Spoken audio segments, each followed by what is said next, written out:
the Chase Thomas Podcast, for people who have nothing but time to kill. But he's also not have a great year. Cody Glass really struggled. Ryan McDonough, not a great year. So does this worry y'all about Brunette is like handling lines and handling who to play? Nope. Yes. Okay, Yes. y'all differ. Okay, Jeff, why does it worry you? This is the crux of the argument: is the lineup decisions being made? Is I cannot. If you're making this is my point is if you're aiming for the playoffs and you're taking out two guys at any point who help this team win. Mm-hmm. If they lose, this is where everybody was at a year ago or 2 years ago. If they lose and every young player was in the lineup, don't care. Literally could not care less, because that's how a rebuild works. That's how a retool works. You play your guys in the top of the lineup who are young and inexperienced. And if you're trying to win games and the only offense outside of your first line is coming from those young and inexperienced players, play them.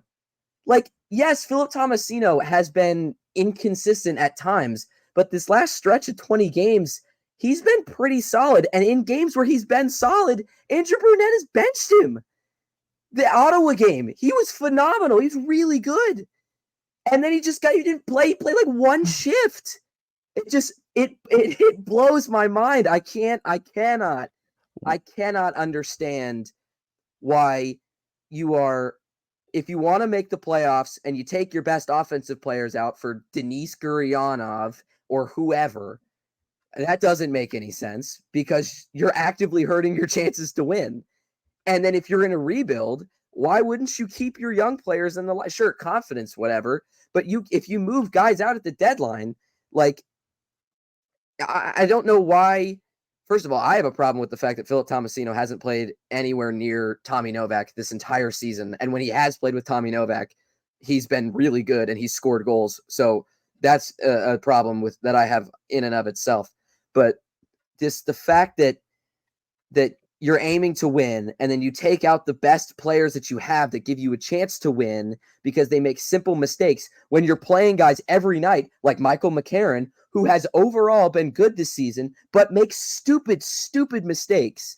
Like, and you're like, okay with it. There's no repercussions for that. And like, it's honestly, it makes me as frustrated as Lindy Ruff benching Alexander Holtz.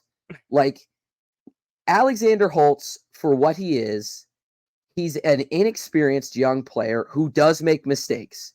No one can argue that. The pass that Lindy Ruff was referencing after Alex Holtz got benched and he was asked about it at the end of the game, and he told Ryan Novozinski, who's a great reporter, he told Ryan Novozinski that he doesn't watch the games well because he pointed out that he didn't understand why Holtz was benched after he was a strong offensive catalyst for the first two periods of the game. Like, one bad pass benches him for the rest of the period and he doesn't play the rest of the game. That's frustrating.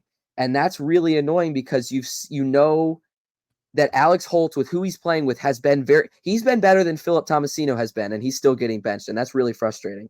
But that's like my point is, like, you have one mistake making an entire problem of Philip Tomasino's game, or, a mistake in the third period that leads to a turnover. Okay, that's a bad thing. And Philip Tomasino, I don't think anybody would disagree that Philip Tomasino needs to work on things. I think that there's film that you watch where Philip Tomasino has not been good. But it's like the good stuff is being weighed less for whatever reason than the bad stuff. And the bad stuff is making the decisions instead of an aggregate.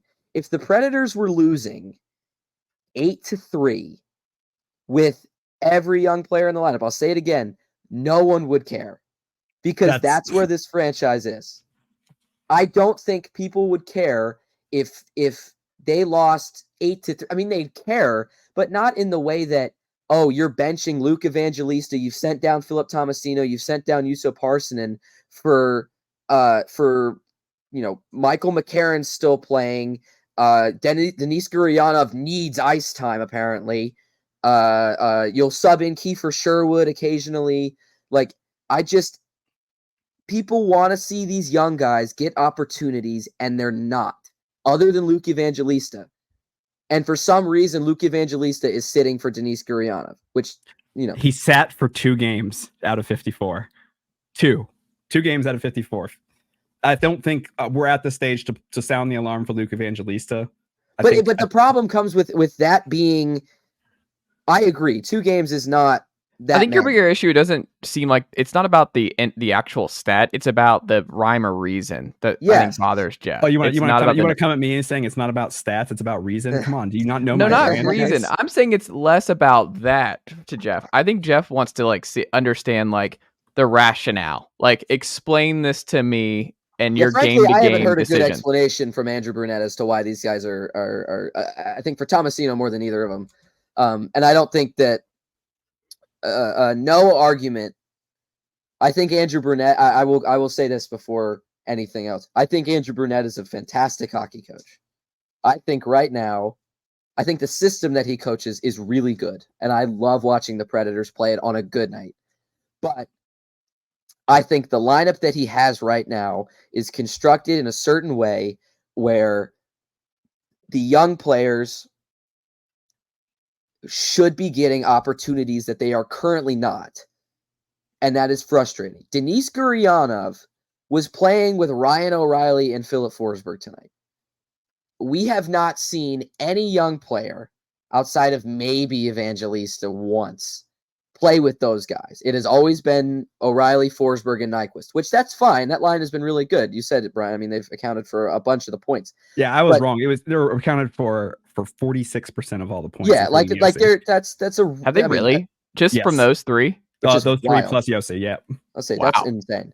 But that's what is stopping Andrew Brunette from moving Philip Tomasino up to that line. What could possibly go wrong with that, to the point where he's been barred from playing even a minute with talented players?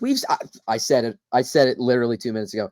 We have seen him play with Tommy Novak probably 3 or 4 times this season, and all of those times he has been fantastic. And then he gets relegated back to the 4th line with Michael McCarron and Cole Smith. And people want to wonder why Philip Tomasino, 22-year-old Philip Tomasino, an offensively inclined but strong 2-way player most of the time, is not playing well, is not performing to the level that we want him to be in the offensive zone. Really? I don't know why this has been such a shock. I will never accept this. Denise Gurianov needs ice time, so we have to sit one of the young guys. I can't. I can't. Even if it's Luke Evangelista. Even if it's, I've had a lot of time to simmer on this. But even if it's Luke Evangelista, who, you're right, has not missed a lot of games. But just the idea that needs to happen, and we need to sit Evangelista. We need him. He needs to sit out.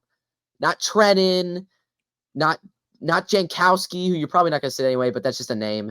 Luke Evangelista, the young guy, the inexperienced young guy, needs to sit out, who has helped this team win games. It just boggles my mind. I just the lineup decisions are. Let's do a quick exercise, though. I'm going to name guys off who have played more games than Philip Tomasino, and you tell me if any of these players deserve to, Tomasino deserves a spot over them. So we can start with Forsberg, Juuse, Nyquist, O'Reilly. You're not going to say yes on those. Colton Sissons and Jeremy Nicely done, nephew. Next. These are all 53 the games. Chase Thomas podcast. Hell yeah.